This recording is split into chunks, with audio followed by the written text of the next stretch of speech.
expert analysis. From every corner of the globe, marketplace, Africa, Asia, Europe, and Middle East. With CNNBusiness.com. Once-in-a-generation opportunity. Technology, innovation, business. I'm Fred Pleitgen in Kiev, Ukraine, and this is CNN. Back its assault on battered Kyiv. The U.S. is warning no one should be fooled by the Kremlin. And we are now getting new, very disturbing reports of major artillery and rocket fire heard in the city. We'll discuss the battle in and around the Ukrainian capital and Russia's military strategy with the top Pentagon spokesman, John Kirby. Also tonight, Vladimir Putin's forces are pressing on with their brutal bombardment of southern Ukraine. At least a dozen people are dead in an attack that hit and decimated a government building in Mykolaiv. We're also seeing more of the devastation in Mariupol, where more than 100,000 Ukrainian civilians remain trapped without power, water, or heat.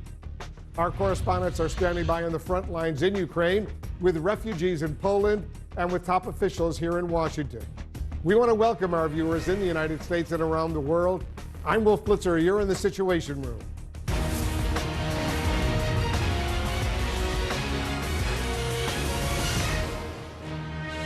This is CNN Breaking News. This hour, CNN teams on the ground in Kyiv just heard major artillery and rocket fire. The barrage is likely adding to the skepticism here in the United States about Russia's new claim that it plans to scale back its assault on the Ukrainian capital. Christiane Amanpour is live in Kyiv. Caitlin Collins is standing by live at the White House. We'll go to them in just moments. But first, Alex Marquardt has more breaking news on the war. Tonight, new signs that Russia's war in Ukraine may be entering a different phase. The Russian Ministry of Defense announced on Tuesday that it intends to drastically reduce hostilities on two fronts: around the capital Kyiv and the northern city of Chernihiv, which has been battered by the Russian assault. It's an acknowledgement, a top Ukrainian general said, that Russia's effort to take Kyiv had failed, so it is focusing elsewhere. But the Biden administration is warning of more violence to come. Nobody should be fooling ourselves by the Kremlin's now recent claim that it will suddenly just reduce military attacks near Kyiv, or any reports that it's going to withdraw all its forces. Has there been some movement by some Russian units away from Kyiv in the last day or so? Yeah, we think so. Small numbers. But we believe that this is a repositioning, not a real withdrawal, and that we all should be prepared to watch for a major offensive against other areas of Ukraine. Today in Turkey, a new round of talks took place between Ukraine and Russia, which the Turkish foreign minister announced had made the most significant progress to date. The top American diplomat, Secretary of State Tony Blinken, expressed skepticism, saying the U.S. has yet to see signs of real seriousness by Russia. We're focused on what they do, not on what they say. And what Russia is doing is the continued brutalization of Ukraine and its people. And that continues as we speak. An advisor to Ukrainian President Volodymyr Zelensky said enough progress had been made for a possible head-to-head meeting between Zelensky and Russian President Vladimir Putin, which Zelensky has been asking for and Putin has been rejecting. But while officials talk, the Russian bombardment continues. The Russian focus now, according to Russian, Ukrainian, and American officials, is Ukraine's south and east. In the southern city of Mykolaiv, an administration building was hit on Tuesday morning, the impact of the blast visibly shaking this camera. At least 12 people were killed, emergency workers say, and more than 30 wounded. The port city of Mariupol is a shell of its former self. The mayor says over 150,000 residents are still besieged without water, power, or heat.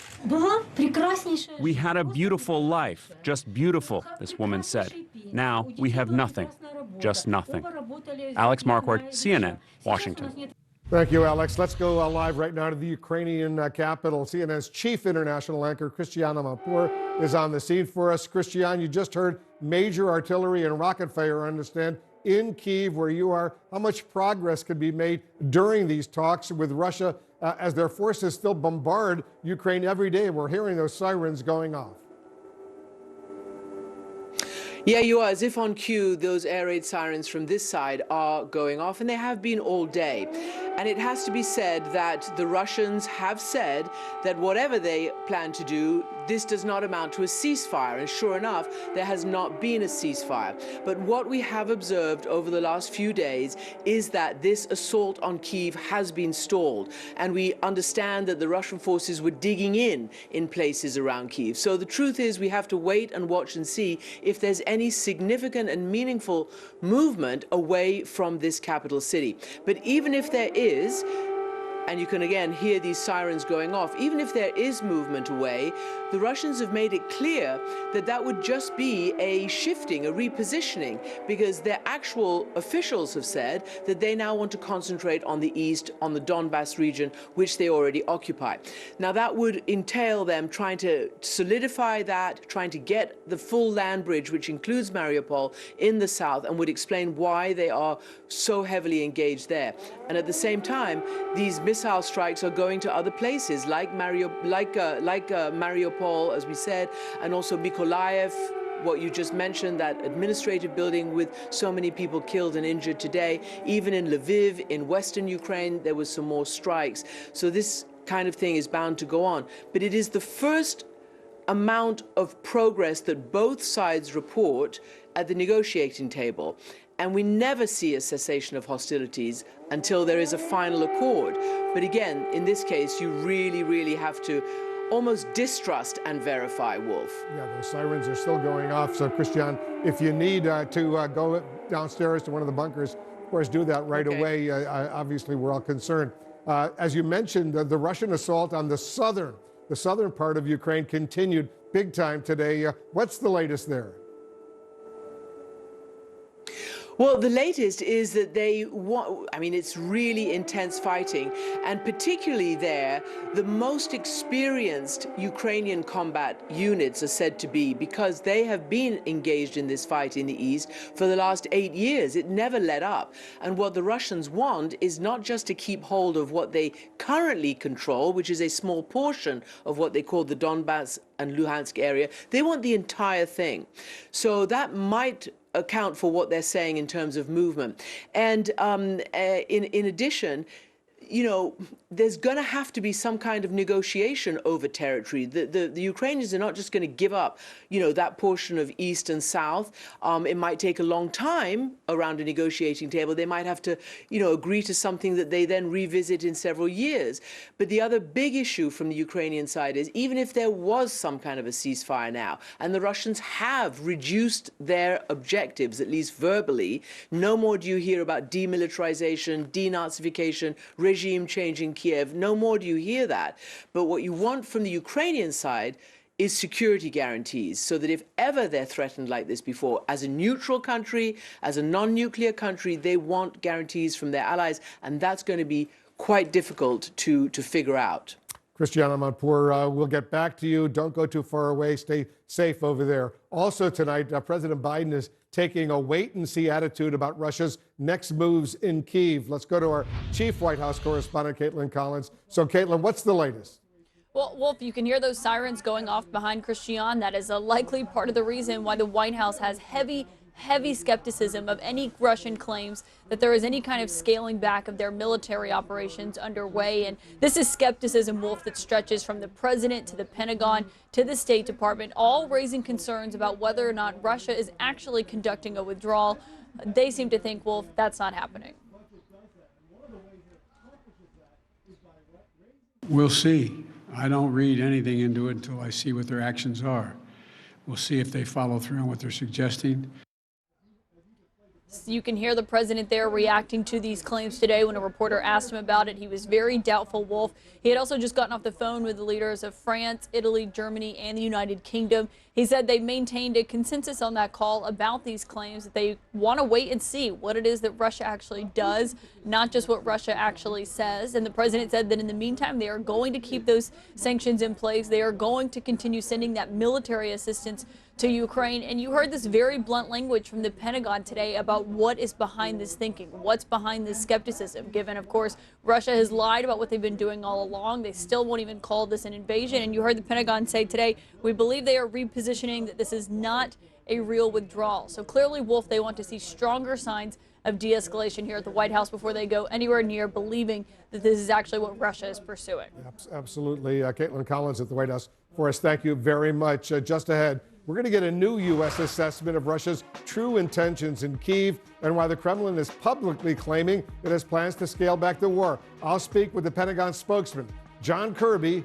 That's next.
We started with a laser focus and a mission of inspiring the world to start selling and using technology to solve problems for people, right? So I think we were very singularly focused on solving this problem of people having too many things that's unused and underutilized in their lives, but they're not selling them, and it all ended up in the landfills, and we wanted to make it really simple for them. So we created this solution where we made selling snapless sell simple, snapless sell in 30 seconds. We made buying very simple as chatting.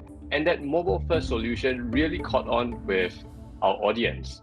You know, we were starting this 9.5 years ago. It was really pioneering in the whole online marketplace and classifieds world.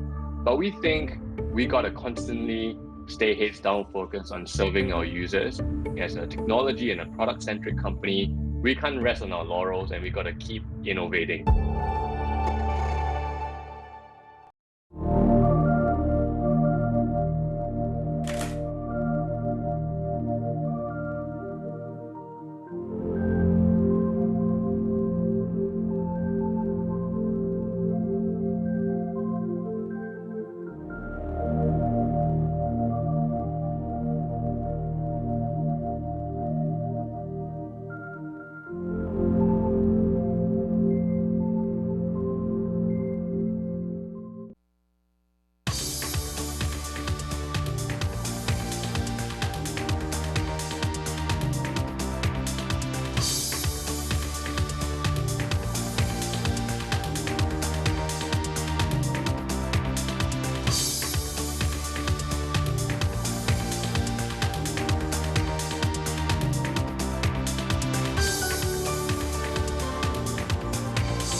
In a special ongoing season of the Tug of War podcast, CNN reporters are on the ground in Ukraine, documenting Russia's invasion, the escalating conflict, and what it means for the rest of the world. Tug of War.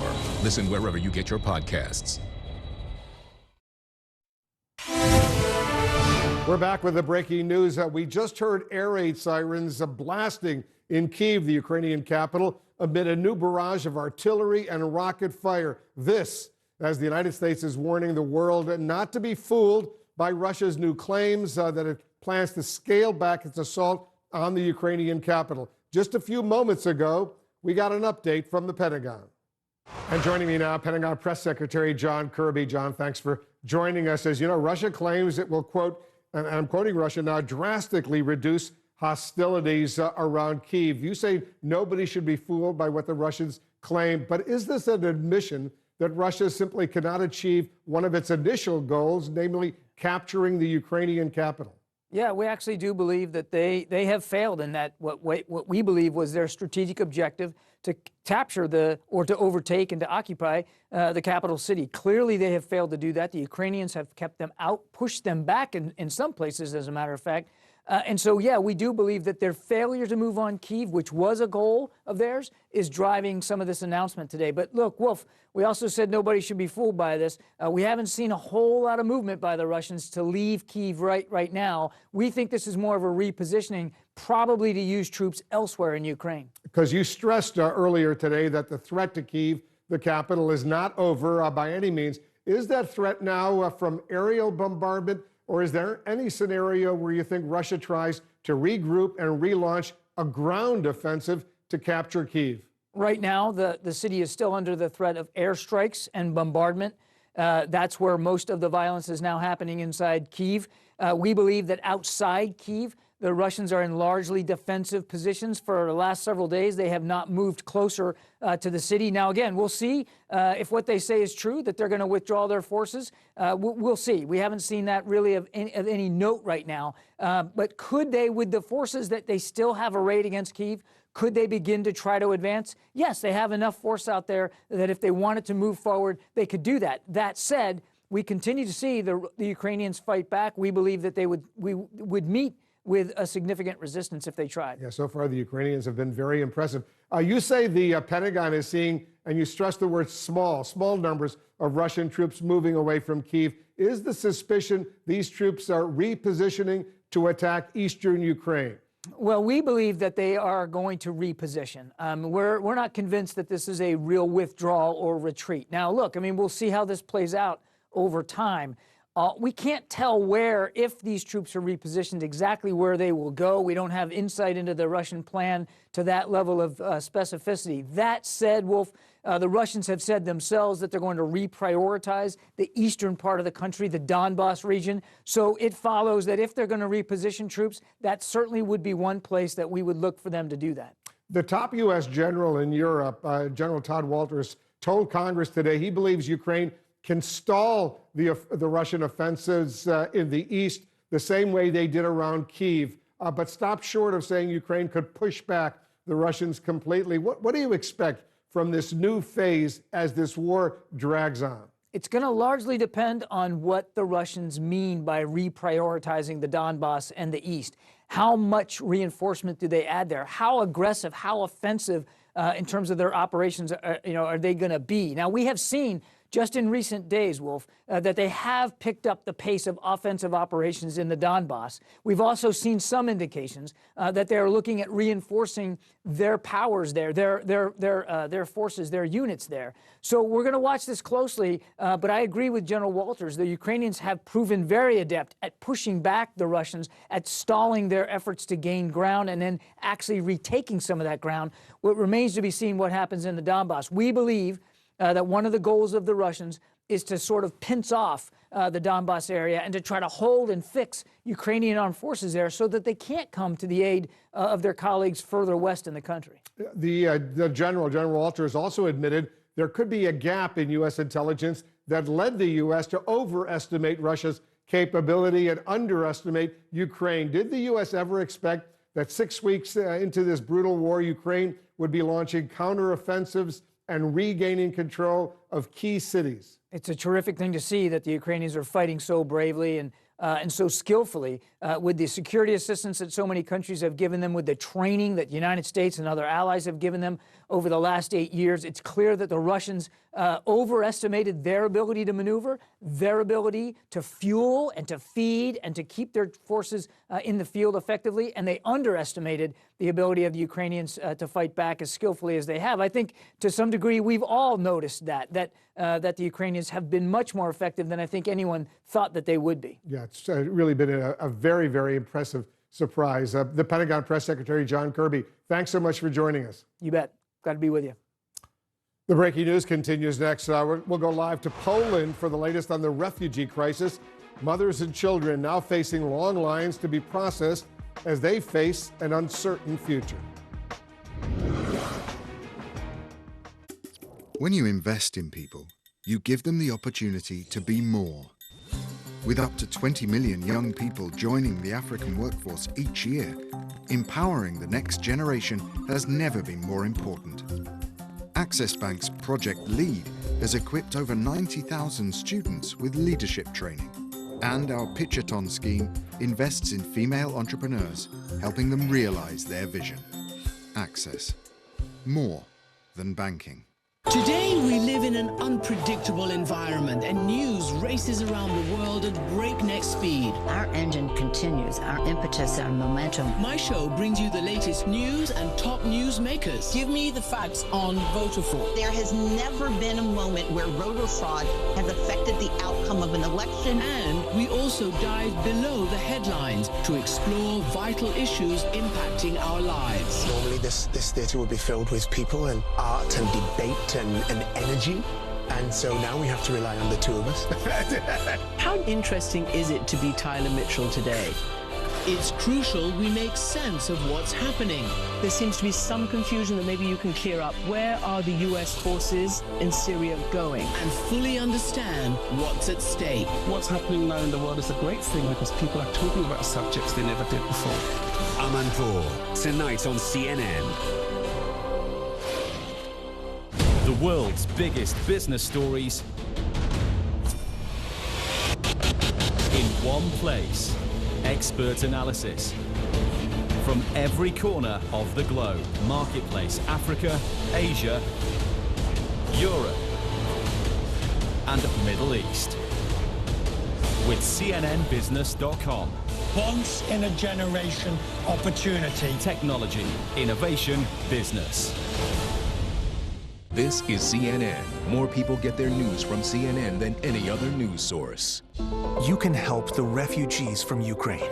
Join the over 70,000 who've already raised millions for food, shelter, and more. Explore CNN.com/impact. Click to take action.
Business is all about making connections.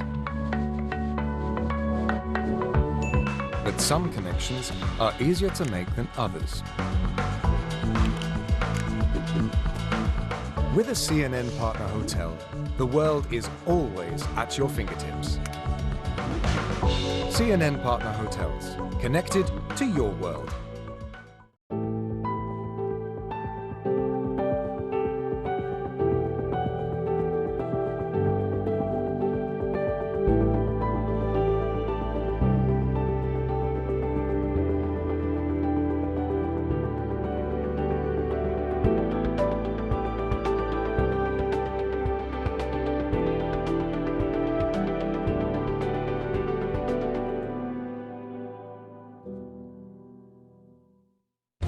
I'm Paulo Sandoval in Bogota, Colombia, and this is CNN.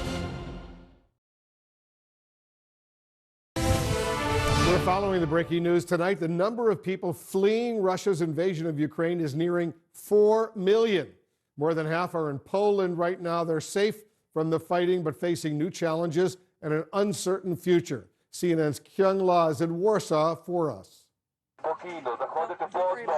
They fled from Russian missiles, now wait for our Polish papers, but all they want is to be in Ukraine. We've been waiting for 4 hours, yells this woman out of frustration. I have a special needs child. But every refugee here, almost all of them women and mothers, has needs. The more than 2 million Ukrainian refugees in Poland will have to show documents if they want a Polish national identification number for official services. You can work. You want to work? Yeah. Yulia Isaeva and her 2 children waited since 3 in the morning. 6 hours later, they got that national number so she can work. I wish I could continue my old life, says Isaeva. There, she had a job, family.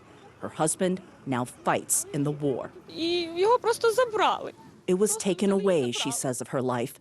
I have to live here by force.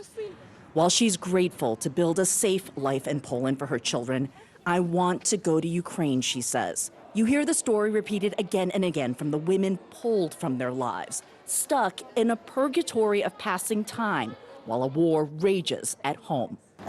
Live here. This is where you live? Yes, yes. This cot is Irina Yeshinovska's life now. I work in Ukraine. I'm police. Yes. You're a police officer? Yes. She was. She now grabs a neon vest instead. She's a volunteer at a Warsaw refugee center, where she herself arrived in early March, fleeing bombing in Kyiv. Most refugees leave here in days for temporary housing or for other countries.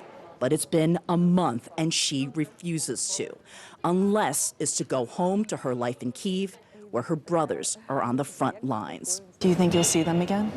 No.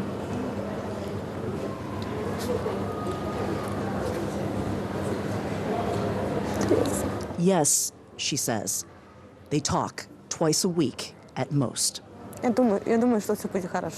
I think everything will be fine, she says. At least, I hope for it. Not just my brothers, but everyone. But life outside the war doesn't stop, even though Yulia Isaeva wishes it would. If I have to, she says, I'll do it. We'll start.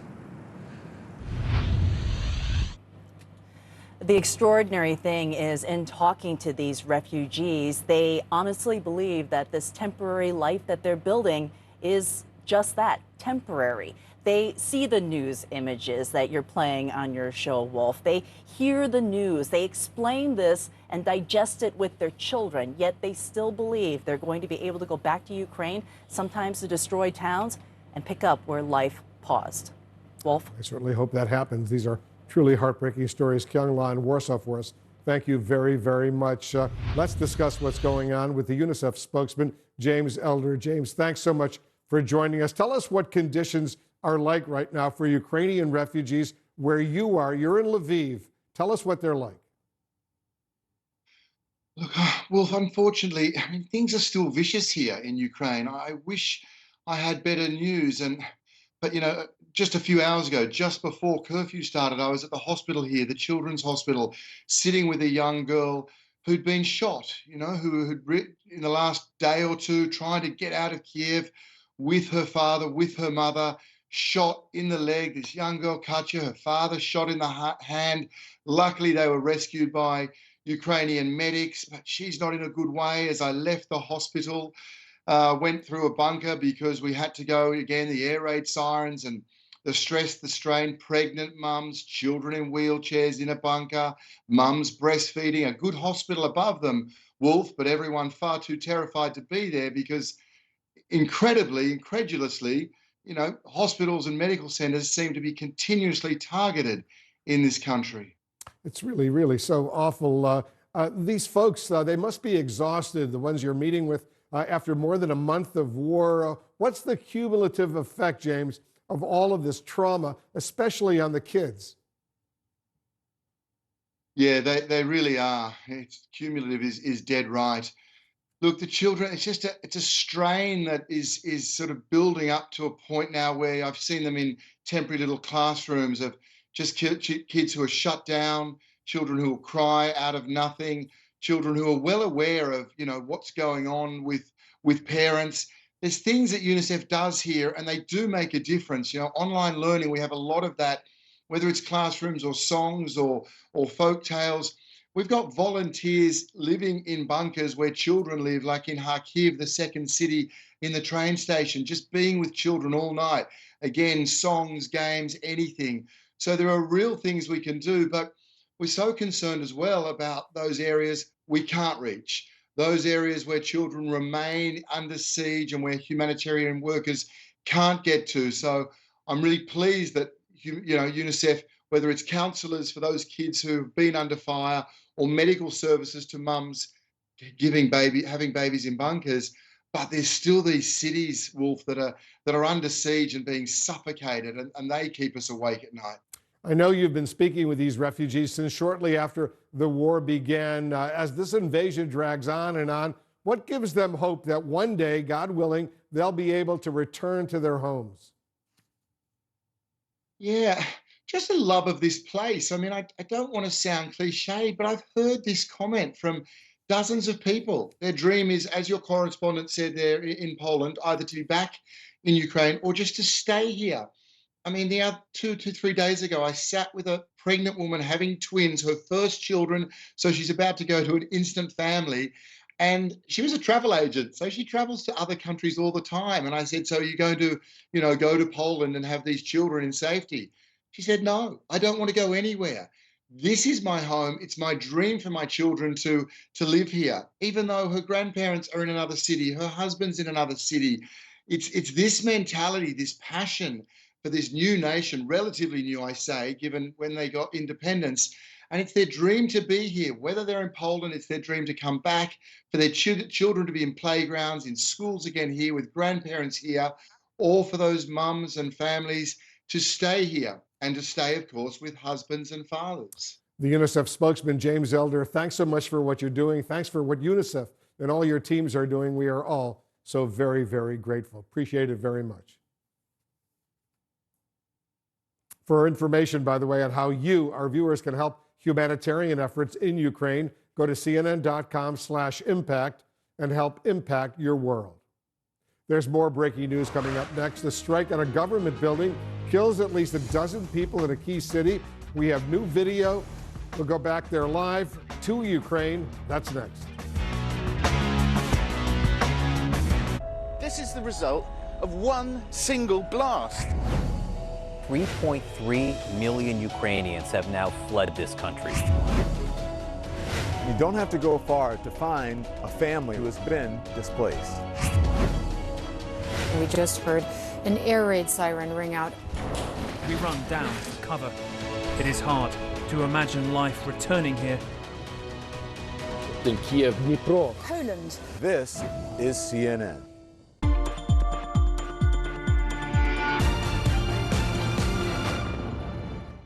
Being a Restovac robs these children of their soul. They never feel like they're valued. I remember one of the girls said to me, "It's as if I'm living, but I don't exist." My name is Joan Kahn, and I am the Executive Director for Restovac Freedom Foundation based in Port-au-Prince, Haiti. Restovac Freedom Foundation works with children who are living as Restovac. It's a form of child slavery. Many of them work from sunup to sundown. They do most of the chores for the family. When CNN came to Haiti for the Freedom Project with Common Dreams, we found this child in an area that we work. Her name is Fedna, and she lived with her grandfather at the time. And we went to visit the grandfather and asked if he would allow her to go to school. And he agreed to do that. And so we actually took her and enrolled her in school for the first time. She was 9 years old. Now Fedna is 20. And so she's in the 10th grade. They get a really late start on life, but at least they are able to be part of society. And I think just seeing these children become visible to people is a powerful thing.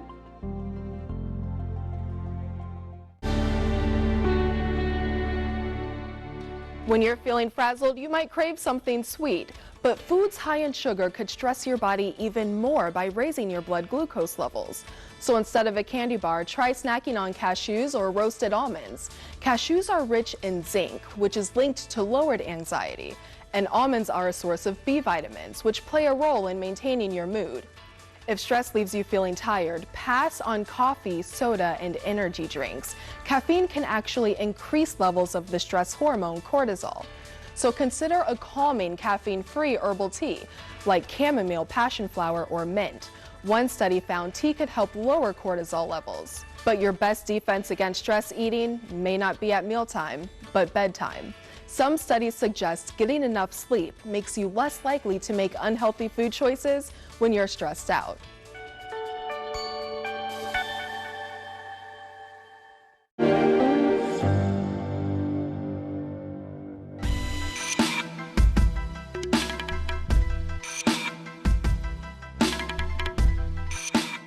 I'm Marlene Oberheide and I am a lead solutions engineer at OneTrust ESG.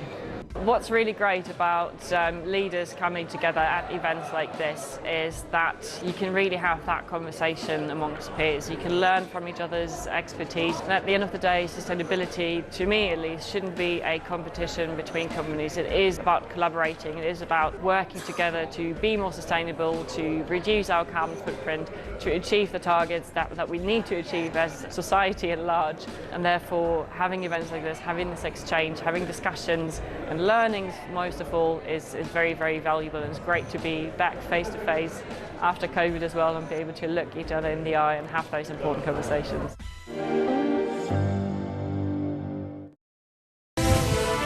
Breaking news this hour, very disturbing new video showing a deadly airstrike on a government building in the southern Ukrainian city of Mykolaiv. Our senior international correspondent Ben Wiedemann is on the scene for us. Ben, at least a dozen people died in this attack. Update our viewers.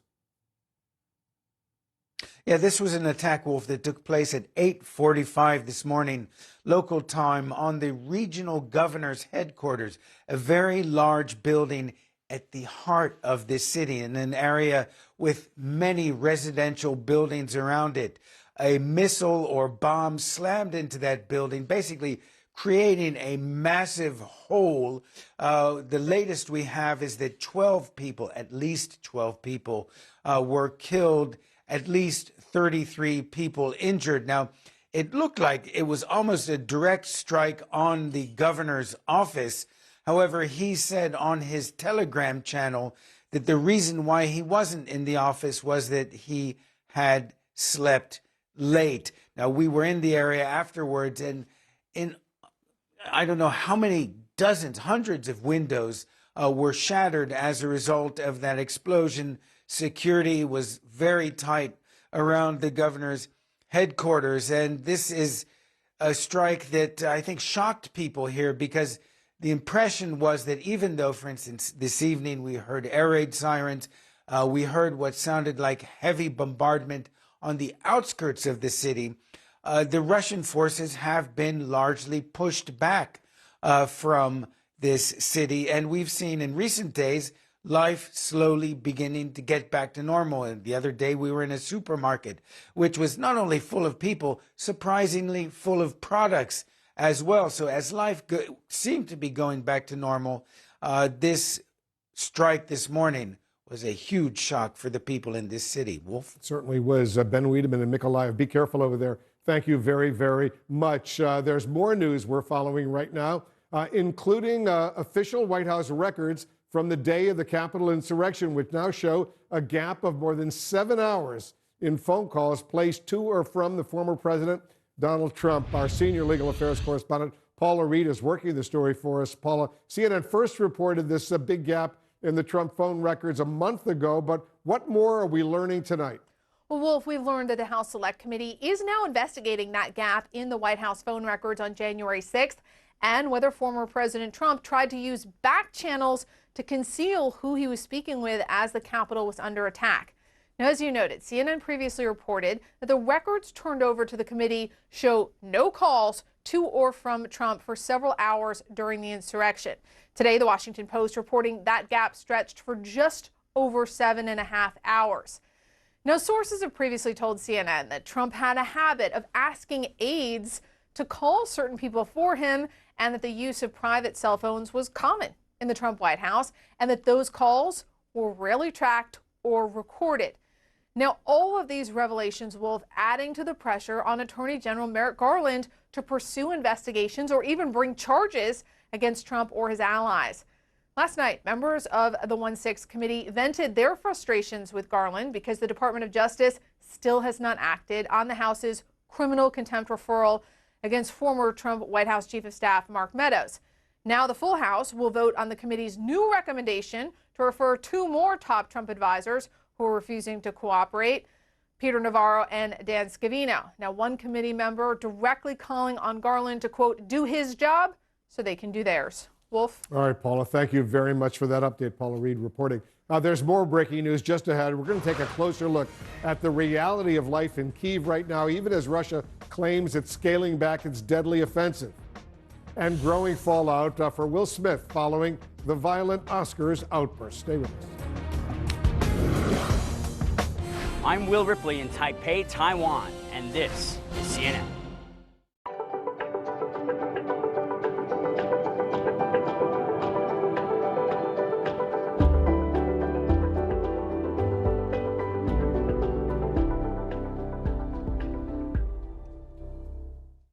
To open doors and to unlock secrets, it takes trust. This was the Duchess's first news interview.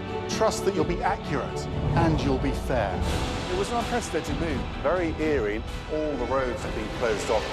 The Apache attack helicopter. This is what Captain Wales has been flying.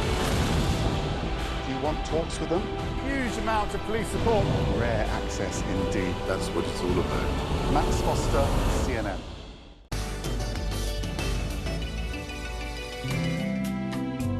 The Santos de Cartier. Now, the story goes that in early 20th century Paris, Louis Cartier, of the famous jewelry clan, had a Brazilian friend, Alberto Santos Dumont.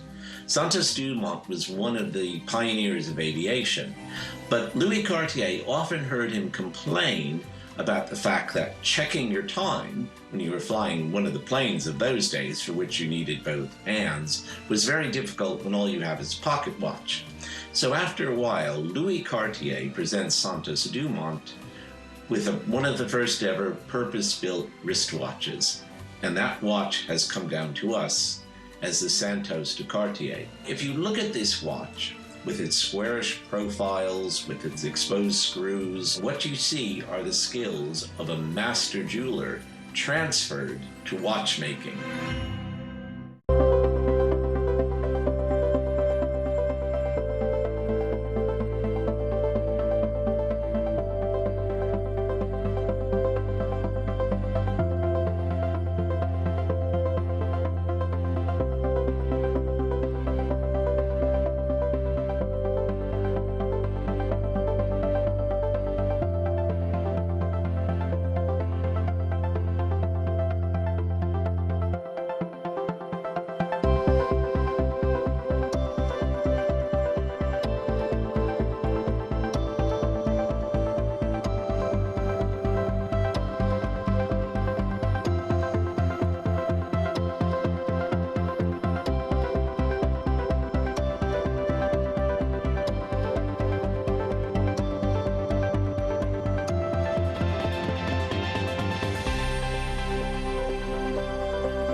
The Dubai World Cup began in 1996. Back then, the Middle East was a small player on the global sporting stage. Fast forward to today, and it's expected to be the fastest growing region in the industry in the next 3 to 5 years. I met up with the chairman of the Dubai Racing Authority, Sheikh Rashid bin Darmouk Al Maktoum, to talk about Follies and more. Eleni, welcome here to the Maidan Racecourse. You're actually walking on one of the best tracks in the world, which is the turf track. Horses that run on this safe ground are horses from all around the world. We believe this is a fair ground for all horses who like the soft ground or the fast ground.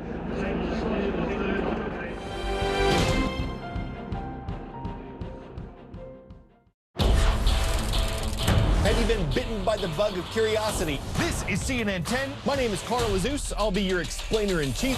Global news. International relations are the key factors. Relevant stories. Everyday people whose action is changing their community. Complex issues explained. We're going back to the future. And 10-second trivia. You get a perfect 10 out of 10. All in 10 minutes. Stream at cnn.com/CNN10. More now on the breaking news. CNN crews in Kyiv reporting the sound of major artillery and rocket fire. CNN's chief international anchor, Christiana Amanpour, is in the Ukrainian capital, where she spoke to a member of the parliament earlier as air raid sirens sounded. Day 34 of war, and the sounds are all around. There we go. Yeah. That sort of disturbs your day all the time, but you learn to live with it. Ukrainian MP Lesia Vasilenko says that after a month of this, she, like her president and countryfolk, believe the Russians will never take this city, though fighting does continue in the suburbs. She wanted to meet here at Maidan Square, where Ukrainians stood up for their rights in 2014 and brought down Putin's wrath and his revenge. Ukraine's dramatic resistance surprised the whole world, including Vladimir Putin. 3 days they gave us, right? Putin thought he would be here in a matter of hours. We are doing this for our very survival, and when the survival instinct kicks in, people can do amazing things. People become superheroes, and this is what you're witnessing in Ukraine. Lesia is armed with her guns. The AK-47 is at home today, but she shows me her pistol, held close to her heart. Lesia, when we spoke in the first week of the war before I got here, you said, I've got my machine gun, and you've tweeted that I've also got my manicures. Yes. Your resistance takes many, many forms.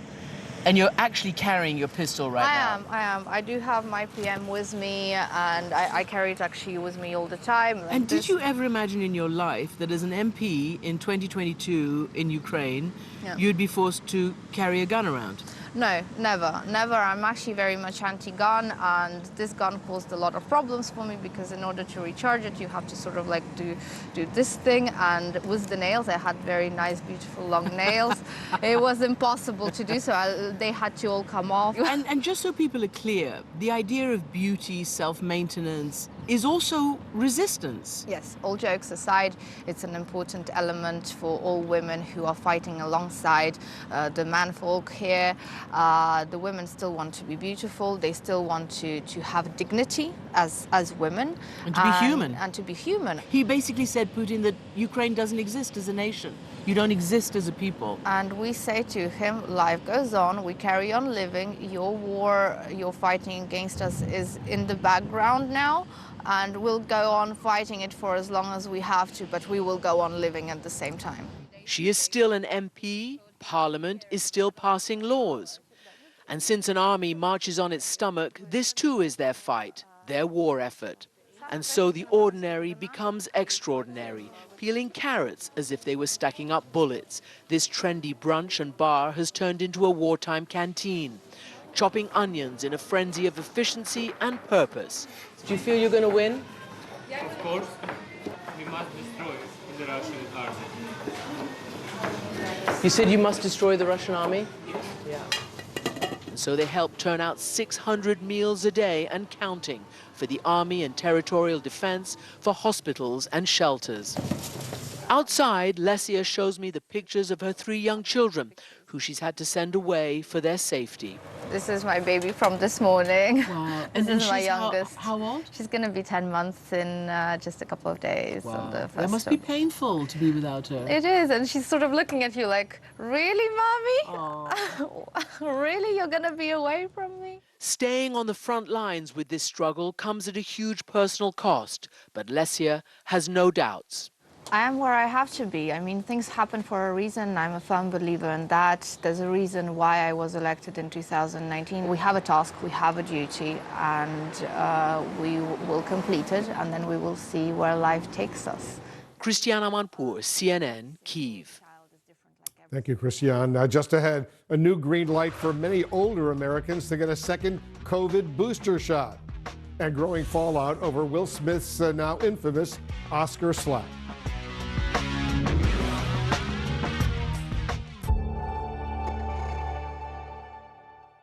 MyFitnessPal, we are always putting our members first and foremost in the center of everything that we do. Our job is thinking about what do people need? How can we use the tools that we have at our disposal to continue to evolve and innovate and offer them solutions that are going to just make their lives easier and better. Being really empathetic to the challenges that they're having in their lives, that can make all the difference for us, because we know then that we're developing solutions for problems and pain points that really matter. You know, food is, I think, a perfect example of that, and fitness as well. If you don't have your health, you really can't have much of anything else in life that is happy. But again, you know, healthy looks so different for each individual. And so we do believe it's up to them to figure out what works. And we're there to help. Today, we live in an unpredictable environment, and news races around the world at breakneck speed. Our engine continues, our impetus, our momentum. My show brings you the latest news and top news makers. Give me the facts on voter fraud. There has never been a moment where voter fraud has affected the outcome of an election. And we also dive below the headlines to explore vital issues impacting our lives. Normally, this theatre would be filled with people and art and debate and energy, and so now we have to rely on the two of us. How interesting is it to be Tyler Mitchell today? It's crucial we make sense of what's happening. There seems to be some confusion that maybe you can clear up. Where are the US forces in Syria going? And fully understand what's at stake. What's happening now in the world is a great thing because people are talking about subjects they never did before. Amanpour, tonight on CNN.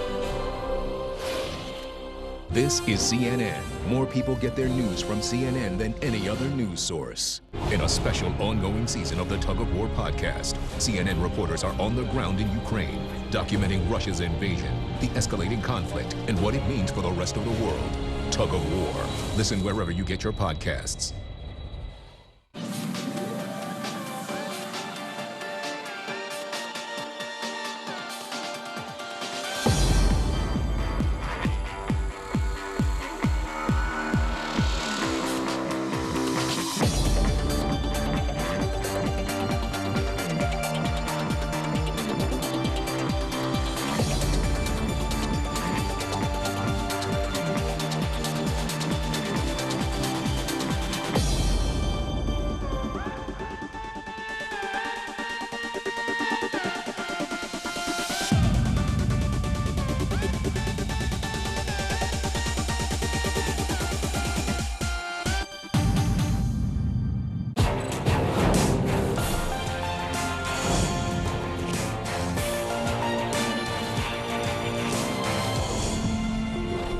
We live in such a fast-paced world where the news has been so relentless. Historic events have happened one after the other. I think that you need that daily appointment with viewers around the world to try and sort through the news of the day. What's important? Why does it matter to me? How do I put it all in context? We follow the news as it happens and where it happens. And then we also take a step back to walk the viewer through the day's news. That is the mission of Hala Garani tonight.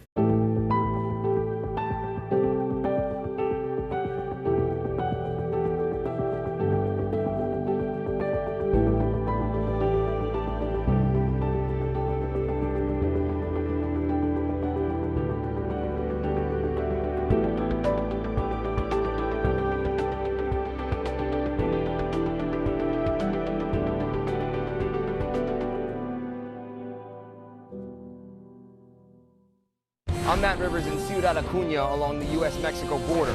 This is CNN. New developments of the coronavirus pandemic, the CDC following the FDA's lead and giving a green light to a second booster shot for people age 50 and older. Let's get details from CNN medical analyst Dr. Leana Wen. Dr. Wen, should most Americans 50 and older take advantage of a second booster shot? I think most Americans 50 and older should get the first booster shot. Actually, I think everyone who is eligible should